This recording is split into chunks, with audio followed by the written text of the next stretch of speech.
Baik, bismillahirrahmanirrahim. Assalamualaikum warahmatullahi wabarakatuh. Alhamdulillahirabbil alamin wassalatu wassalamu ala asyrafil anbiya'i wal mursalin wa ala alihi wa sahbihi ajma'in. Amma ba'd. Bersyukur kita kepada Allah dengan mengucapkan alhamdulillahirabbil alamin, yang mana oleh Allah yang telah memberikan kita nikmat iman, nikmat Islam, nikmat sehat dan nikmat kesempatan sehingga kita dapat bertetapan dan dapat menyelesaikan tugas yang telah diberikan oleh dosen pengampu aspek hukum. Baiklah, kami dari kelompok 6 yang berdiri dari saya sendiri, Kahar Muzakkar. Di sebelah kiri saya ada Akbar Dimas dan di sebelah kanan saya ada Muhammad Ridwan Hidayat. Nah, kali ini kami akan mempresentasikan atau akan membahas tentang perseroan terbatas atau yang disingkat dengan PT.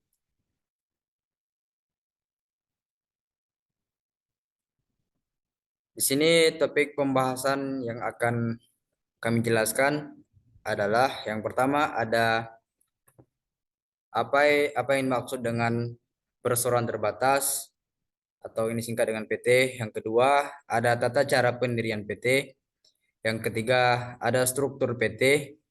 Yang keempat ada anggaran dasar PT dan perubahannya. Yang kelima ada tugas wewenang dan tanggung jawab PT. Yang ketujuh ada laporan tahunan dan penyelenggaraan dokumen PT.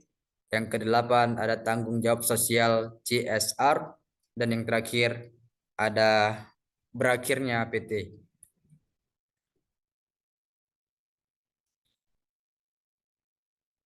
Masuk kita ke poin yang pertama, yaitu penjelasan tentang apa itu perseroan terbatas.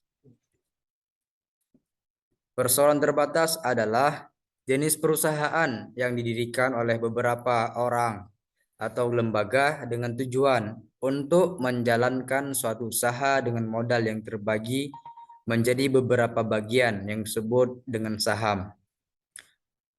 Setiap pemilik saham hanya bertanggung jawab atas sejumlah modal yang telah disetor, sehingga resiko keuangan terbatas pada jumlah modal yang disetor oleh setiap pemilik saham.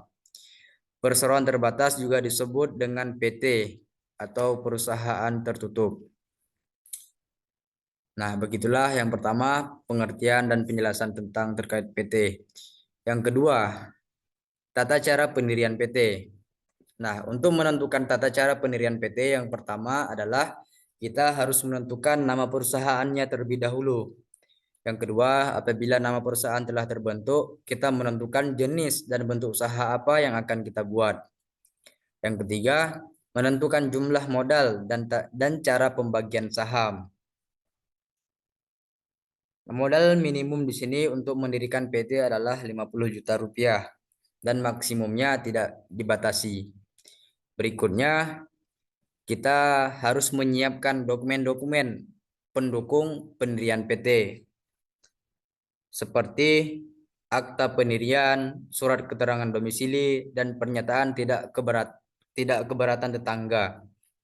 Berikutnya, kita harus melakukan pendaftaran di kantor pendaftaran perusahaan dan mendapatkan surat keterangan bahwa perusahaan kita sudah terdaftar di tempat terdaftar tersebut. Selanjutnya, kita harus melakukan pendaftaran di kantor pajak dan mendapatkan nomor pokok wajib pajak atau yang disingkat dengan NPWP dan surat keterangan tertanggung pajak. Berikutnya, melakukan pendaftaran di instansi terkait seperti BPJS, Ketenagakerjaan, BPJS Kesehatan, dan BKPM. Dengan melakukan semua tahap tersebut, maka PT tersebut sudah dapat beroperasi secara resmi. Masuk ke pembahasan berikutnya, anggaran dasar PT dan perubahannya. Anggaran dasar PT atau yang disingkat dengan AD adalah dokumen yang menjadi dasar pembentukan suatu perseroan terbatas. Anggaran dasar berisi beberapa hal yang berkaitan dengan tujuan dan fungsi PT, serta tata cara pelaksanaan kegiatan perusahaan. Anggaran dasar juga mencakup hal-hal seperti jumlah modal perusahaan, cara pembagian saham, batasan tanggung jawab pemegang saham, tata cara perubahan anggaran, dan tata cara pembagian dividen. Anggaran dasar harus disetujui oleh pemegang saham PT dan ditandatangani oleh notaris. Dan apakah anggaran dasar saham ini dapat berubah? Ya, tentu saja ia bisa berubah. Anggaran dasar dapat diubah apabila diperlukan untuk menyesuaikan dengan perkembangan perusahaan. Perubahan anggaran dasar harus disetujui oleh pemegang saham dan ditandatangani oleh notaris. Sebelum disetujui, perubahan anggaran dasar harus diumumkan terlebih dahulu kepada pemegang saham agar mereka dapat memberikan pendapat. Poin berikutnya ada struktur permodalan. Nah, terkait poin ini akan dilanjutkan oleh Akbar Dimas Satria Madani. Baik, kita masuk kepada topik berikutnya yaitu struktur permodalan. Apa itu struktur permodalan dalam PT? Struktur permodalan dalam PT adalah susunan modal yang digunakan oleh perusahaan tersebut. Struktur permodalan ini menentukan bagaimana modal yang dimiliki oleh perusahaan tersebut akan digunakan dan dikelola. Struktur permodalan PT terdiri dari modal saham dan modal pinjaman. Modal saham ialah bagian dari modal perusahaan yang dikelola oleh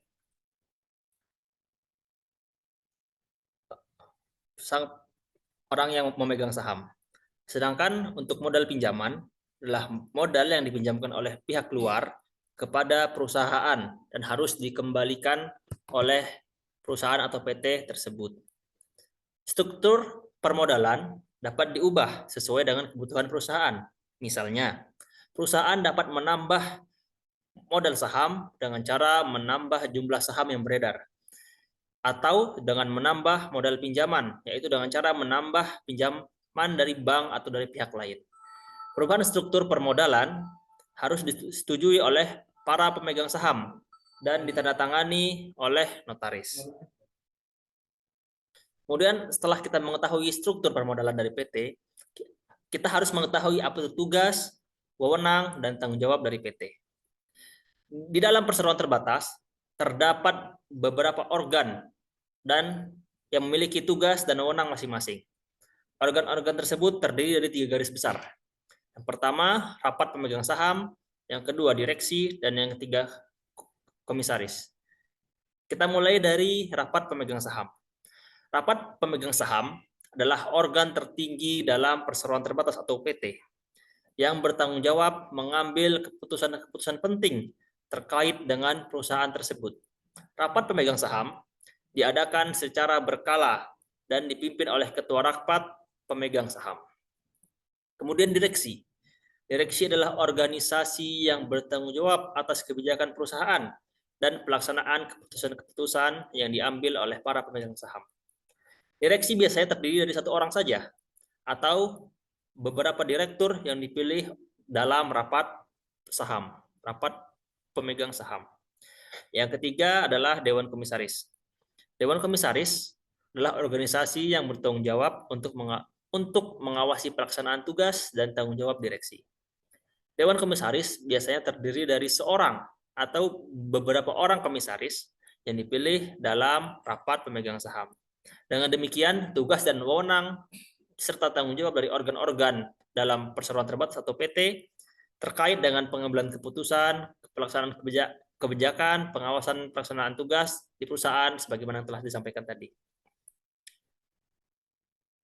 Topik berikutnya adalah penggabungan, peleburan, pengambil alihan, dan pemisahan perusahaan dalam PT. Bagaimana cara penggabungan ataupun peleburan serta pengambil alihan dan pemisahan PT tersebut? Dalam perseroan terbatas, ada beberapa cara untuk melakukan penggabungan, peleburan, pengambil alihan, serta pemisahan perusahaan, yaitu penggabungan berupa proses di mana 2 atau lebih perusahaan menyatukan diri menjadi 1 perusahaan. Penggabungan ini harus disetujui oleh rapat pemegang saham masing-masing perusahaan tersebut. Adapun peleburan ialah proses di mana satu perusahaan yang telah terbentuk dari penggabungan menyatukan diri dengan perusahaan lain menjadi satu perusahaan yang baru.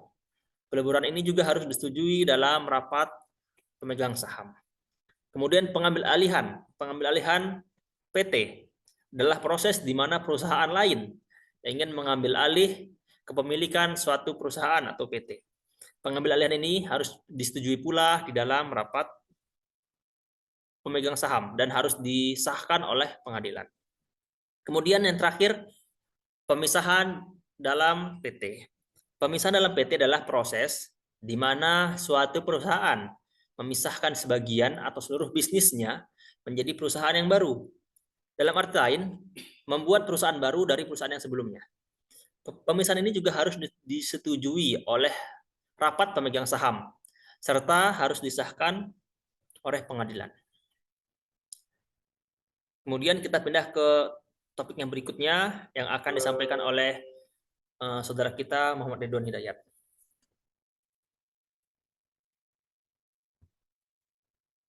Baik, saya akan melanjutkan materi presentasi ini yang berjudul Laporan Tahunan dan Penyelenggaraan PT.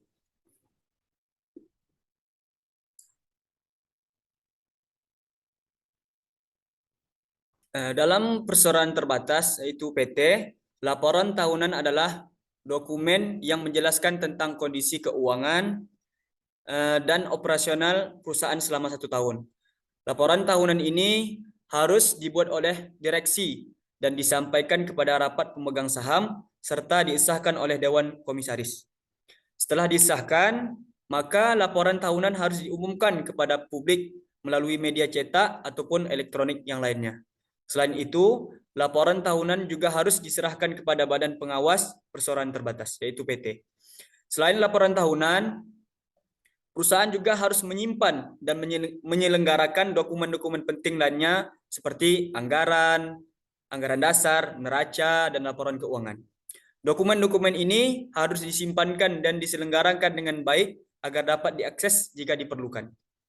Dengan demikian, laporan tahunan adalah dokumen penting dalam perseroan terbatas yang menjelaskan tentang kondisi di mana keuangan dan operasional perusahaan selama 1 tahun. Perusahaan juga harus menyimpan dan menyelenggarakan dokumen-dokumen penting lain dengan baik. Kemudian di sini tanggung jawab sosial CSR atau Corporate Social Responsibility. CSR yaitu atau Corporate Social Responsibility adalah suatu konsep di mana perusahaan bertanggung jawab terhadap dampak sosial dan lingkungan yang dihasilkan oleh kegiatan bisnisnya. Dalam perseroan terbatas, CSR merupakan tanggung jawab bersama antara perusahaan dan pemegang saham atau pemilik saham tersebut. Untuk melaksanakan CSR, perusahaan dapat melakukan berbagai kegiatan, seperti contohnya membantu program-program sosial, membantu fasilitas-fasilitas publik, atau mengadopsi praktek-praktek lingkungan yang ramah. Selain itu, perusahaan juga dapat menyisihkan sebagian keuntungan untuk menginvestasikan ke dalam program-program CSR. Dengan demikian, CSR adalah tanggung jawab bersama antara perusahaan dan pemegang saham, yaitu pemilik saham, dalam perseroan terbatas untuk mengurangi dampak negatif dari kegiatan bisnis terhadap masyarakat dan lingkungan. Perusahaan dapat melakukan berbagai kegiatan untuk melaksanakan CSR, seperti membantu program-program sosial atau mengadopsi praktik-praktik lingkungan yang ramah. Selanjutnya, berakhirnya PT, perseroan terbatas. Di sini PT dapat berakhir karena beberapa hal. Di sini ada 5 poin. Yang pertama yaitu PT dinyatakan pilot. Apa itu PT yang dinyatakan pilot? Yaitu jika PT tidak lagi mampu membayarkan kewajiban-kewajibannya dan tidak memiliki aset yang cukup menutupi kewajiban tersebut. Dan yang kedua, PT dibubarkan oleh pemegang saham yaitu jika para pemegang saham sepakat untuk mengakhiri keberlangsungan PT tersebut. Dan yang ketiga, PT dibubarkan oleh pemerintah, yaitu jika PT melakukan pelanggaran yang merugikan masyarakat atau tidak memenuhi persyaratan yang telah ditetapkan oleh pemerintah. Yang keempat, PT mengalami fusi atau akuisisi, yaitu jika PT bergabung dengan perusahaan lain atau dibeli oleh perusahaan lain. Dan yang terakhir, PT ditutup secara sementara atau permanen, yaitu dapat beroperasi lagi karena berbagai hal seperti masalah keuangan, regulasi atau pasar, dan yang lainnya.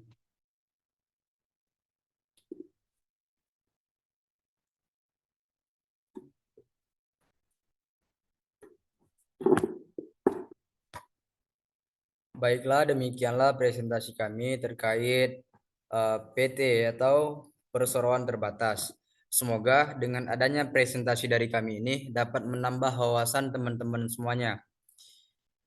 Demikianlah presentasi dari kami. Apabila ada yang salah, mohon dimaafkan. Apabila ada yang lebih juga dimohon dimaafkan. Kami akhiri. Wabillahi taufiq wal hidayah. Wassalamualaikum warahmatullahi wabarakatuh.